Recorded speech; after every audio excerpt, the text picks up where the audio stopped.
निकी जी को लग रहा होगा कि भाई मुस्लिम में कोई जाएगा तो हम ही जाएंगे, शिवानंद तिवारी को लग रहा होगा कि ब्राह्मण में कोई जाएगा, वो तो सोच भी नहीं सकते हैं कि अशोक कुमार पांडे नाम का कोई आदमी जाने वाला है तो हम जाएंगे, कई दिनों से पार्टी से जुड़े हुए हैं। तो इस तरह के विशन पटेल, तो ये अब जो एक सीनियर लीडर्स का जो गुट है राजद में, वो अब मोर्चाबंदी कर रहा है। और कल देखिए, कल जो बैठक हुई है विधान परिषद के टिकट को लेकर पार्टी की तरफ से, जिसमें तमाम लीडर्स मौजूद थे, खुद तेजस्वी यादव भी मौजूद थे, उसमें ये तमाम लोग जाने से इनकार कर रहे थे।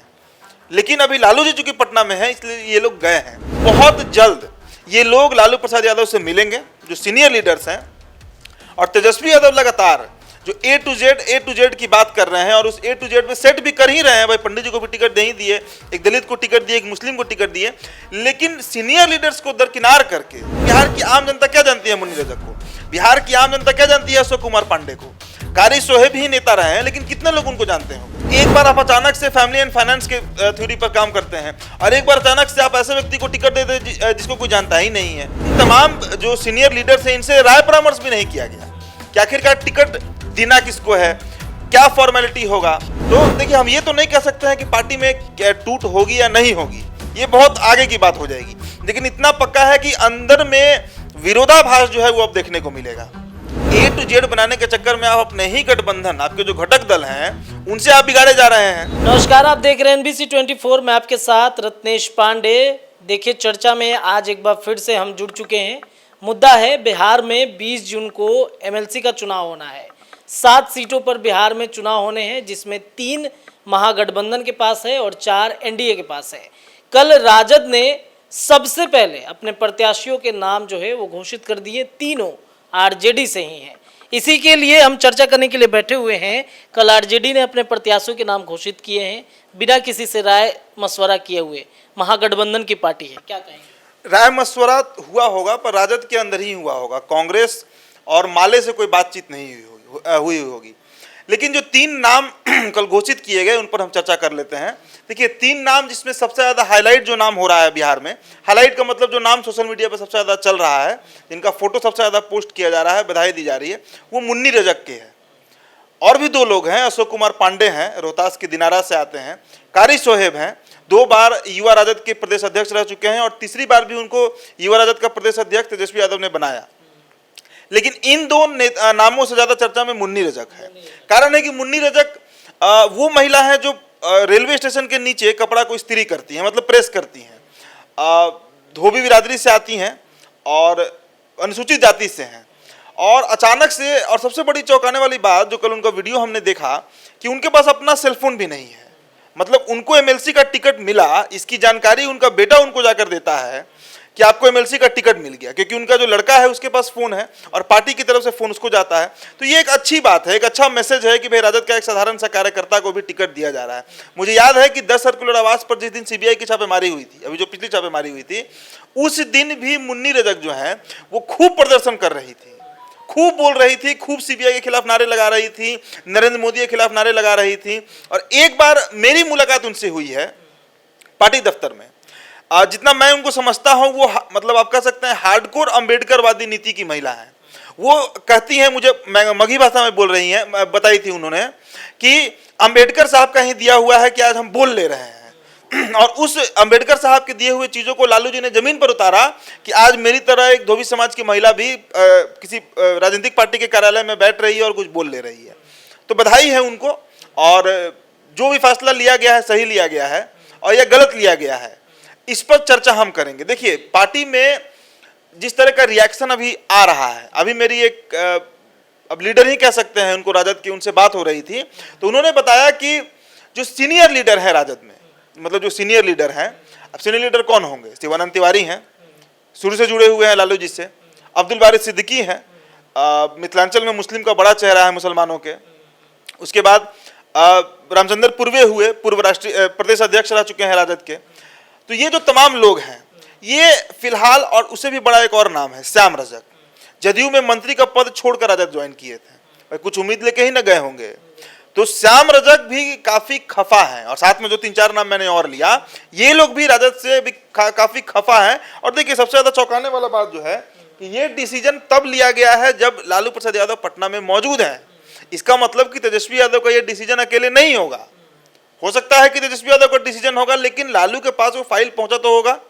जो 3 प्रत्याशी हैं, अशोक कुमार पांडे हैं दिनारा से, उनके पिता रामबचन पांडे जो हैं वो 30 साल से पार्टी के कार्यकर्ता रहे हैं, तो टिकट उनको दिया जा रहा था, लेकिन उन्होंने कहा कि नहीं, अब मैं बूढ़ा हो गया तो मेरे बेटे को दिया जाए। मतलब मुलाकात तो हुई उनसे, तो इन तीनों नामों पर सहमति लालू जी की मर्जी से ही हुई होगी। और इसके बावजूद अगर ये 3 टिकट दिया गया, जमीनी कार्यकर्ता है, कारी सोहेब को भी मैं जानता हूँ, कई दफा उनका इंटरव्यू किया हूँ, जमीन के नेता है ये लोग, मुजफ्फरपुर जिला से आते हैं। लेकिन अब जो सीनियर लीडर है राजद में, मतलब शिवानंद तिवारी को आप ले लीजिए, श्याम रजक को ले लीजिए, रामचंद्र पूर्वे को ले लीजिए, अब्दुल बारी सिद्दीकी को ले लीजिए। सिद्दीकी जी को लग रहा होगा कि भाई मुस्लिम में कोई जाएगा तो हम ही जाएंगे। शिवानंद तिवारी को लग रहा होगा कि ब्राह्मण में कोई जाएगा, वो तो सोच भी नहीं सकते हैं कि अशोक कुमार पांडे नामक कोई आदमी जाने वाला है, तो हम जाएंगे, कई दिनों से पार्टी से जुड़े हुए हैं। तो इस तरह के विशन पटेल, तो ये अब जो एक सीनियर लीडर्स का जो गुट है राजद में, वो अब मोर्चाबंदी कर रहा है। और कल देखिए, कल जो बैठक हुई है विधान परिषद के टिकट को लेकर पार्टी की तरफ से, जिसमें तमाम लीडर्स मौजूद थे, खुद तेजस्वी यादव भी मौजूद थे, उसमें ये तमाम लोग जाने से इंकार कर रहे थे। लेकिन अभी लालू जी चूंकि पटना में है, इसलिए ये लोग गए हैं। और ये बात भी आप मान कर चलिए, हम दावे के साथ नहीं कह सकते हैं, लेकिन आप मान कर चलिए इस बात को कि बहुत जल्द ये लोग लालू प्रसाद यादव से मिलेंगे, जो सीनियर लीडर्स हैं। और तेजस्वी यादव लगातार जो ए टू जेड की बात कर रहे हैं, और उस ए टू जेड में सेट भी कर ही रहे हैं। भाई पंडित जी को भी टिकट दे ही दिए, एक दलित को टिकट दिए, एक मुस्लिम को टिकट दिए, लेकिन सीनियर लीडर्स को दरकिनार करके। अब देखिए ना, राज्यसभा में क्या हुआ है, राज्यसभा का जो सीट है, एक मीसा भारती को गया, एक फैयाज अहमद को गया, एक कॉर्पोरेट को गया, एक परिवार को गया। तो नीरज कुमार जो एमएलसी हैं जेडीयू की, सही कहें कि फैमिली एंड फाइनेंस की पार्टी है, और उसके बाद आप अचानक से ऐसे लोगों को टिकट दे देते हैं जिन्हें कोई जानता तक नहीं है। अब मुन्नी रजक कल लाइमलाइट में आ गई। हम चूंकि स्टोरीज कवर करते हैं, जाते रहते हैं 10 सर्कुलर आवास राजद कार्यालय, तो हम उनको जानते हैं, लेकिन बिहार की आम जनता क्या जानती है मुन्नी रजक को? बिहार की आम जनता क्या जानती है अशोक कुमार पांडे को? कारी सोहेब ही नेता रहे हैं, लेकिन कितने लोग उनको जानते होंगे? तो एक बार आप अचानक से फैमिली एंड फाइनेंस के थ्योरी पर काम करते हैं, और एक बार अचानक से आप ऐसे व्यक्ति को टिकट देते हैं जिसको कोई जानता ही नहीं है। हालांकि पार्टी में है मुन्नी रजक, महिला प्रकोष्ठ की महासचिव बताई जाती हैं, उसी पद पर हैं, लेकिन कोई बहुत बड़ा चेहरा नहीं है। बड़ा क्या मतलब, चेहरा है ही नहीं राजद की तरफ से। हर प्रोटेस्ट में आती हैं, सब जगह आती हैं। तो इस बात को लेकर नाराजगी है सीनियर लीडर में कि हमें दरकिनार। और सबसे बड़ी बात जो खबरें आ रही हैं सामने, कि इन तमाम जो सीनियर लीडर्स हैं, इनसे राय परामर्श भी नहीं किया गया कि आखिरकार टिकट देना किसको है, क्या फॉर्मेलिटी होगा, क्या उसका क्राइटेरिया होगा। अगर आम कार्यकर्ता को ही देना था तो इन 3 नामों पर चर्चा हुई होती, इन लोगों से, रामचंद्र पूर्वे से, शिवानंद तिवारी से, तो समझ में आता। कल ये लोग औचक्के बोचक्के रह गए कि अचानक टिकट बट कैसे गया। अचानक से पार्टी की तरफ से सूची जारी की जाती है, ये 3 नामों को सामने लाया जाता है कि ये 3 नाम जो है उन्हें अब टिकट दिया जा रहा है। तो देखिए, हम ये तो नहीं कह सकते हैं कि पार्टी में टूट होगी या नहीं होगी, ये बहुत आगे की बात हो जाएगी, लेकिन इतना पक्का है कि अंदर में विरोधाभास जो है वो अब देखने को मिलेगा। जो बूढ़े नेता लोग तेजस्वी के दाएं और बाएं बैठे रहते हैं, और वो शिवानंद तिवारी जो खुलकर तेजस्वी का पक्ष भी ले लेते हैं, उन्होंने अभी कुछ ही दिन पहले फेसबुक पे पोस्ट लिखा था कि अब लालू जी को सत्ता हस्तांतरण कर देना चाहिए, ट्रांसफर ऑफ पावर कर देना चाहिए तेजस्वी के हाथ में। अब उन्हीं को तेजस्वी बॉयकॉट कर दिए। तो ये तो आप मानकर चलिए कि पार्टी में कहीं ना कहीं अंदरूनी विरोधाभास अब देखने को मिल सकता है। अच्छा, ये महागठबंधन की जो पार्टी है, और महागठबंधन से किसी को टिकट नहीं दिया गया इस बार। महागठबंधन में और पार्टी को नहीं पूछा गया। अभी देखिए, परसों एक खबर हिमांशु ने किया था, और वो खबरें लगातार सभी जगह चल रही थी कि जो 3 देखिए 7 एमएलसी के सीट पर चुनाव है, 4 एनडीए खाते में है, और 3 जो है वो महागठबंधन के खाते में है। तो 75 विधायक हैं राजद के पास, लेकिन इसके बाद 19 विधायक कांग्रेस के पास भी है, 16 विधायक माले के पास भी है। तो आप एक बात बताइए कि 16 विधायक, मान लीजिए कांग्रेस आपका नहीं बन रहा है, कांग्रेस को ना आपने बिहार के किसी उपचुनाव में पूछा, चाहे तारापुर हो, कुशेश्वर स्थान हो या बोचाहा हो, कहीं नहीं पूछा, तो हम ये बात मान सकते हैं कि आपका गठबंधन कांग्रेस से नहीं है। लेकिन ये आप बताइए कि माले की तरफ से जो लगातार आपसे संपर्क साधा जा रहा था, माले के जो टॉप लीडर से, वो लगातार लालू प्रसाद यादव से बात कर रहे थे कि एक सीट हमें दिया जाए, और बजाबते राजद की तरफ से हामी भी भरी गई जहां हम एक सीट देंगे। और क्या ऐसा हड़बड़ी हुआ आपको, किस आनंद फानन में, किस जल्दबाजी में आपने टिकट बंटवारा कर दिया, ये सवाल उठेगा। और अभी देखिए, अभी तो कल ही शाम में ये प्रकरण हुआ है कि टिकट का बंटवारा कर दिया गया, टिकट बांटा क्या गया, टिकट दे दिया गया, बंटवारा नहीं हुआ, एक ही पार्टी के पास सब टिकट है। तो अब ऐसी स्थिति में आपके जो 16 जो विधायक हैं माले के, जो आपके साथ विपक्ष में खड़े रहते हैं, नारे लगाते हैं, विधानसभा में आपको डिफेंड करते हैं, आपके साथ प्रोटेस्ट करते हैं, सड़क पर उतरते हैं, वो लोग तो आप पूछेंगे ना कि भाई एक एमएलसी का सीट हमको क्यों नहीं दिया गया। कांग्रेस को पहले ही अपने टाटा बाय कर दिया था। वो हम पिछले साल अगस्त सितंबर में ही देख लिए थे, जब तारापुर में चुनाव हो रहा था, कुशेश्वर में चुनाव हो रहा था। लेकिन माले तो आपके साथ था, माले तब भी आपके चुनाव प्रचार में सपोर्ट किया आपको, माले के वोटर्स ने आपके प्रत्याशी को वोट किया।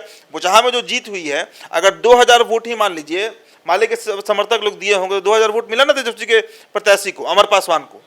अब आखिरकार आप किस मुंह से जाइएगा माले के सामने? तो ए टू जेड बनाने के चक्कर में आप अपने ही गठबंधन, आपके जो घटक दल हैं, उनसे आप बिगाड़े जा रहे हैं, तो इसका भी दुष्प्रभाव पड़ेगा। मतलब जो तमाम सीनियर लीडर्स हैं, जो बूढ़े नेता हैं राजद के, और जो गठबंधन के साथी हैं, वे सभी लोग अब तेजस्वी पर सवाल करेंगे।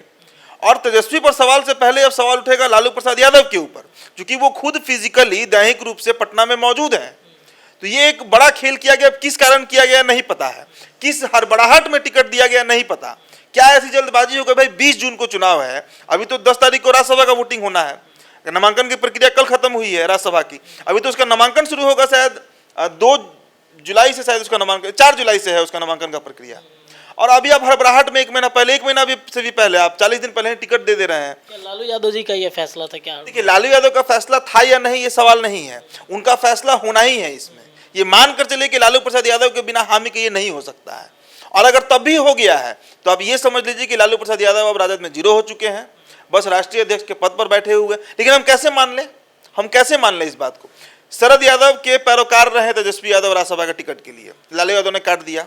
मीसा भारती के खिलाफत में रहे तेजस्वी यादव, मीसा भारती का टिकट फाइनल हो गया, मतलब लालू की चल रही है, तभी नहीं सब हुआ राज्यसभा का टिकट बंटवारे में। तो हम कैसे मान लें कि लालू यादव इसमें हामी नहीं भरे होंगे? श्याम रजा के बदले में आप मुन्नी रजा को टिकट दे दिए, अशोक कुमार पांडे को दे दिया शिवानंद तिवारी के बदले में आपने टिकट, तो ये अब्दुल बारी सिद्दीकी के बदले में अपने कारी शोएब को दे दिया। तो बिना लालू प्रसाद यादव के हामी के ये होना असंभव है, मानकर चलिए। तो महागठबंधन में क्या असर पड़ेगा? टूट की भी संभावना हो? देखिए, महागठबंधन ऐसे ही टूट चुकी है। कांग्रेस 1 साल से पहले ही इनका साथ छोड़ दिया, 1 साल नहीं, आप 10 महीना कह सकते हैं। 10 महीने से कांग्रेस इनके साथ नहीं है, माले इनके साथ बंधी हुई है और इंटैक्ट है, पूरी तरह साथ चल रही है, हर जगह साथ रहती है। लेकिन इसके बाद अब माले भी इनसे सवाल जरूर करेगा कि आपकी कौन सी राजनीति है बिहार में कि आप हमें अब दरकिनार कर रहे हैं, आप कांग्रेस को दरकिनार कर दिए। तो आपको अगर लगता है कि 24 या 25 में आप अकेले लड़के इस तरह कर पाइएगा और सीट निकाल लीजिएगा और अणे मार्ग में आप चले जाइएगा मुख्यमंत्री बनकर, तो ये एक्सपेरिमेंट भी कर लीजिए। देखिए, राजद में अभी एक्सपेरिमेंट का दौर चल रहा है। जो नई राजद है तेजस्वी यादव की, वो कई तरह के नए प्रयोग कर रही है और उसी प्रयोग में ये भी किया गया है। हालांकि इसका स्वागत होना चाहिए, जमीन के कार्यकर्ता थे, बहुत निचले स्तर के लोग हैं और इनको टिकट मिलना एक अच्छी बात है। और इसका कनेक्शन आप इससे भी देख सकते हैं कि जदयू में महतो साहब को टिकट मिलना झारखंड से, और अनिल हेगड़े जो गैर बिहारी हैं, कर्नाटक के हैं, 10 साल से कार्यकर्ता के रूप में थे, उससे भी कहीं ना कहीं इंस्पायर हो सकता है हो गए हो।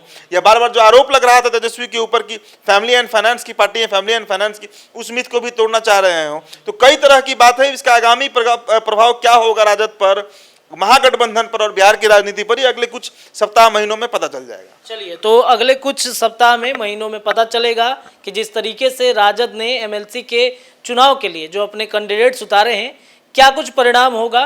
बहरहाल इस पे हमारी नजरें रहेंगी। चर्चा कैसी लगी हमें कमेंट सेक्शन में ज़रूर बताइएगा। जुड़े रहिए एनबीसी के साथ में। बहुत धन्यवाद सभी दर्शकों का।